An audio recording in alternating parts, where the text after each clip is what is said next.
They were explaining, they were like, so Jay Prince, people who don't know, is the owner and founder of Rap A Lot Records, which is a little bit, it's a historical record label from Houston. They had the Ghetto Boys, a whole bunch of other like dope superstar rappers from the South, that Scarface, and a bunch of dudes that, you know, pioneered. Yeah, the literally South pioneered. being such a powerhouse. heavy, a powerhouse in Houston being hip hop. the mecca of a Yeah, big powerhouse. but for people who don't know, Houston was the mecca for Southern rap before Atlanta. LA.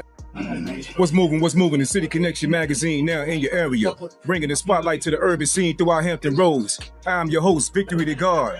Man, look, today is a special moment, man. We got a legend out here, man, and it's all about the art and science of respect. You know what I'm saying? We got the OG, Jay Prince, founder of Rap A Lot Records, entrepreneur, serial entrepreneur. Man, listen, it goes down the list, man. Boxing, media, name it. How you doing today, sir? I'm blessed, brother. I'm blessed. So look, it's a pleasure to meet you, sir. So I see you down here in Norfolk, Virginia. And who you supporting here tonight, sir? I'm here with Abdullah Mason. Okay. So, But I'm supporting everybody. Everybody got my support. That's what I'm here with. okay. So let me ask you a few questions. Right now, as far as in the music, I know, you know, for some of the younger audience, they don't know about the history with Scarface and Willie D and Rap A Lot Records. If you can be brief about it, could you tell me how did you found Rap A Lot Records and what was the inspiration behind Rap A Lot Records? Well, the whole inspiration was to become a millionaire. You know what I mean? And to break the poverty curse. When my family was concerned, and the music industry that just happens to be $1 million playing field. So that's the playing field I chose to play on. Yes, sir. So, as far as entrepreneurship, what are some tips for young entrepreneurs who are striving to follow your footsteps? Hard work. Ain't no substitute. Ain't no shortcuts. You know what I mean? Work hard. Be careful. Be willing to do today what others won't do so you can do tomorrow what others can't do. Come on. How does it feel to own your own island? Man, you know, God don't make no more land. So to own your own land is a thing that I advise all of you to go for. You know what I mean? Whether it's an island, whether it's land on, it's any kind of land is better than owning diamonds and gold. Yes, sir. Thank you for your time. All good. Nothing should have happened. What do you say to that? What I would say to that is, you know, I have a track record, man, and the Prince family have a track record of 30 plus years of, you know what I mean, honoring and loving on our guests and being with our guests, and no shit like this never happened. But here's the thing, and this is what people don't understand. We ain't never had nobody to attack us. If you know what I mean. You know, when a man attack a situation with a weapon, then, you know, it become a playing field where, you know, any and everything goes. So that's what we're dealing with right here, and that's the root of this situation. I love it, man. I love it. I'm proud. I know where you come from. They don't know. I know. Been a long ride, baby. Sauce ties, love ties, gangsters. On the two families around this hoe that mean anything. You know what it is. Salute to everybody. Gangsters. Shout out to the old men. Shout out to Pops around this hoe. Get a guard for us. Talking about, you know what I'm saying? We just gonna keep this going. Yeah, wait. Started looking like a setup to me, you know what I'm saying? I said, yo, what's up with the security? Like, they allowing us the security there was from Fifth Ward and Texas, yeah. And they said they was scared to even tell them to get off stage. But, like, you know what I'm saying? The check-in? No, you know, and I begin with me, and then he can speak. They can speak for the other generation. I got a question to answer, brother. Hey, 169 there. He had everything money could buy, but chose to live life like the most dangerous man in Houston.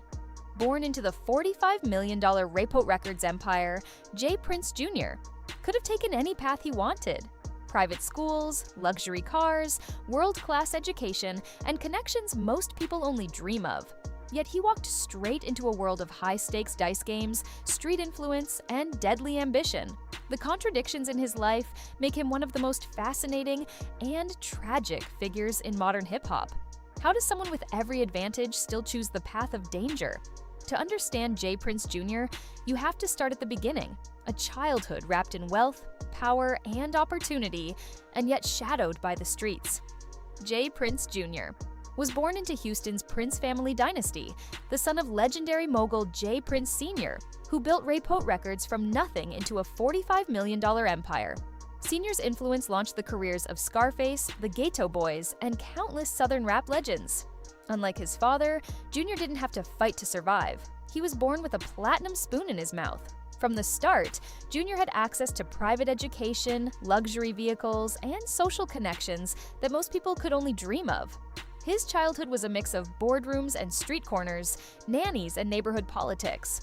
While his classmates were navigating homework and weekend sports, Jr. was observing the subtle power plays his father used to build a legendary empire. Houston had a checking-in culture, a system where visiting artists paid respect to the Prince family. J. Prince Jr. didn't just witness this, he was learning how respect could be weaponized, how fear could be a tool, and how influence could be turned into currency. From day one, he had the best of both worlds, the refined life of the elite and the harsh lessons of street survival. While most Houston kids struggled with underfunded public schools, Jr. attended the city's most exclusive private institutions, St. John's, Concord, and other elite academies where tuition ran $25,000 to $35,000 per year. These schools weren't just about academics, they were a playground for Houston's wealthy, a place where the children of oil executives, tech entrepreneurs, and legacy families mingled. He received advanced placement courses, study abroad programs, and college prep that opened doors to top universities. Teachers saw potential for greatness, probably imagining Jr. as a future CEO, philanthropist, or political leader. Yet, while his classmates chased internships and Ivy League acceptance letters, Jr. was absorbing lessons far less conventional. He was studying street psychology, power, and reputation. The intelligence and charm that his elite education fostered would eventually be turned into tools for manipulation. Jr. wasn't just smart, he was strategic, learning both legitimate and illicit ways to wield influence. By his teenage years, Jr. was living better than most adults ever will. His Sweet 16 likely cost more than many people's weddings, and his graduation gift was probably a six-figure luxury car. Designer clothes from brands most people couldn't pronounce, custom jewelry pieces more expensive than some cars, and private jets to anywhere he wanted became standard. These weren't just material indulgences. They shaped his worldview. Jr. mingled with celebrities, attended exclusive concerts and sporting events, and even had meetings with industry executives before most of his peers had learned to drive. Meanwhile, the Prince family compound in Houston resembled a small kingdom. Multiple buildings spread across acres of prime real estate featured indoor basketball courts, swimming pools, home theaters, and garages that could rival luxury car dealerships. Security systems could have made the Secret Service jealous. Jr. watched his father negotiate deals, maintain loyalty, and sometimes wield intimidation as a business tool. While other kids were playing video games, Jr. was getting a masterclass in human behavior, negotiation, and influence, lessons that couldn't be taught in any private school. Despite having the means to live anywhere, Jr. chose to stay in Houston's Fifth Ward, a neighborhood with a dangerous reputation. His so-called ghetto penthouse wasn't a modest apartment. It was a multi-million-dollar compound with all the amenities of a luxury hotel. Custom architecture, high-end security, and sprawling grounds made it a fortress of privilege. His garage alone looked like a luxury car showroom. Rolls-Royces, McLarens, Bentleys, Cybert trucks, each vehicle worth hundreds of thousands of dollars, sat parked in the middle of the street. Unlike most wealthy car collectors who hide their fleets behind climate-controlled garages and 24-hour security, Jr. flaunted his cars openly, a bold statement of untouchable status. His jewelry collection was just as impressive. Custom chains worth $100,000 to $200,000, watches running $300,000 to $500,000, and rings that could buy homes, all displayed with a sense of audacity that matched his street persona. Beyond his primary residence, Jr. had a real estate portfolio worth tens of millions, commercial properties, residential investments, and land across Houston. The lesson from his father was clear. Wealth isn't just for show, it's a tool to build generational power. Jr.'s daily life balanced the extremes of boardroom and block. He might wake up in his penthouse, check on investments, monitor his father's enterprises, and coordinate with his crew, then spend the evening walking the streets of the Fifth Ward. Despite all his wealth, he maintained visibility in the neighborhood, showing that he hadn't forgotten where he came from, or at least the image of it.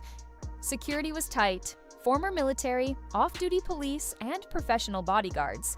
Yet Junior sometimes dismissed them to make a point, walking alone to display fearlessness.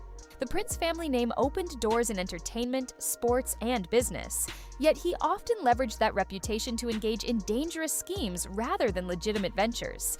Here, the contradiction is most apparent. He had every resource for legitimate success, but consistently chose risk and street dominance instead of opportunity and safety.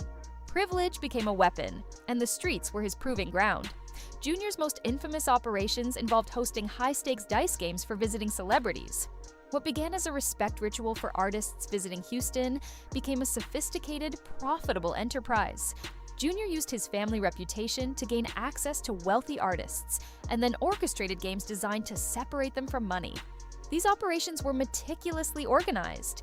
Lil Kam handled dice manipulation, Wolf provided muscle, and Big Capri kept the environment friendly, yet strategic. The games weren't just about luck, they were psychological experiments. By leveraging Southern hospitality, charm, and the authority of the Prince name, Junior could lower defenses and manipulate outcomes. Wealth and prestige gave him credibility. He wasn't some random hustler, he was hip-hop royalty. This combination of street cunning and elite privilege made him extraordinarily effective and extremely dangerous. Artists dropped their guard because they trusted the Prince family, unaware of the calculated operations taking place. Despite all his advantages, Junior's path was defined by a craving for street respect. He could have been a bridge between corporate America and Houston streets, a legitimate mogul, a philanthropist, or a community leader. Instead, he chose the high-risk path of predation, where ego and reputation outweighed common sense. His father's empire, built from necessity, represented survival and opportunity. Junior inherited the rewards without the struggle, but pursued credibility that could never be fully earned. It's a paradox, a young man with access to the pinnacle of legitimate power, actively undermining both himself and others to chase street legend status. Psychologically, it suggests insecurity, a hunger for validation that money, education, and connections couldn't satisfy. Privilege without purpose can be more dangerous than poverty, and Junior became living proof. The cost of Junior's choices has been devastating. Duke the Jeweler and Takeoff lost their lives in situations linked to his operations. Careers were ruined, families shattered, and Houston's hip-hop community scarred. Federal investigations loom, threatening not only Junior, but also the legitimate empire his father built over decades. Wealth without wisdom can destroy more than poverty ever could. Junior had all the tools for success, yet he weaponized them for chaos, leaving a trail of human and cultural damage. He traded opportunity for notoriety, inheritance for infamy, and potential for destruction. J. Prince Jr.'s story is a cautionary tale. Privilege, access, and education can open doors, but without guidance, purpose, and humility, they can also become weapons. Junior had the chance to create generational wealth, influence the music industry positively, and uplift his community. But he chose a path that ultimately cost lives and reputations. The tragedy is compounded by the impact on his father's legacy. J. Prince Sr. was revered for protecting artists and fostering opportunity. Junior has used that same reputation for predation, undermining decades of respect in mere years. In the end, J. Prince Jr. serves as a stark reminder: having everything isn't enough if you're driven by ego, unchecked ambition, or the desire for respect without struggle. The real cost of unchecked privilege is measured not in dollars, but in lives lost, opportunities destroyed, and potential wasted. R.I.P. Duke the Jeweler and Takeoff. Their stories stand as warnings of what happens when wealth, power, and street ambition collide without wisdom or restraint. J. Prince Jr.'s life is a story of extremes: opulent wealth and dangerous ambition, elite education and street cunning, inherited privilege and self-made notoriety. He had every advantage in life, yet chose one of the riskiest paths possible, proving that potential alone does not guarantee success. His tale is both mesmerizing and cautionary, a portrait of how privilege without purpose can become deadly, how unchecked ambition can destroy legacies, and how the desire for respect can cost far more than money. The question remains: What would you do if you had everything and still wanted more? Would you build or would you burn? For J. Prince Jr., the answer was clear, but the consequences were catastrophic.